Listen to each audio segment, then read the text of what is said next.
Vayet Moshes Yadai, and Moses stretches up his hands to the heavens. Vayehi choshech afela. It is now the 9th plague, paralyzing, crippling darkness. Man could not see his friend, but like kamu ish mitachtav, they could not move, for the darkness was so thick. Shalosh is yamin for 3 days. L'chol bnei Yisrael haya or b'moshe v'yisam. But the Jews, they did have light.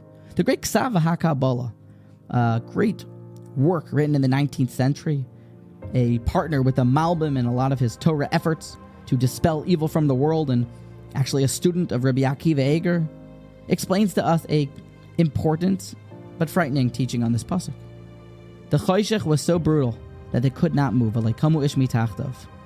Contrary to the previous 8 makos, the Egyptians were able to endure it. They were less bad, for everyone was suffering together. Everyone out in the open did not have water. Everybody out in the open had frogs croaking inside their bellies. Everybody had the lice, and everybody had the arbe, the wild animals. But the choshech, now each person alone in their homes, suffering by themselves, unable to move. They don't even know if their friends are stuck. There's a interesting wiring in our brains that God set it up that if something bad happens to me, I'm despondent. But if I know that it happened to you, I'm a little bit less bad because you're also going through it. When you can relay, or someone else can relate to your own sorrows, you feel better. Unbelievable. As horrible as the suffering was before this, it still didn't amount to choshech, for choshech was suffering alone in silence.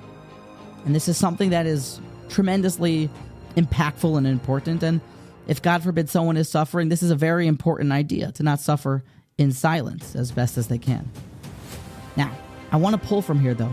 You see from here what an amazing opportunity we have to become a tzibor, to become a community, a congregation. Even plagues, makos of the most severe type, weren't as bad. They were a little bit less because we're a unit. There's no comparison between 9 men davening at a minyan and 10 men. 10 is not one more than 9. It's an entire minyan. And you become a tzibor.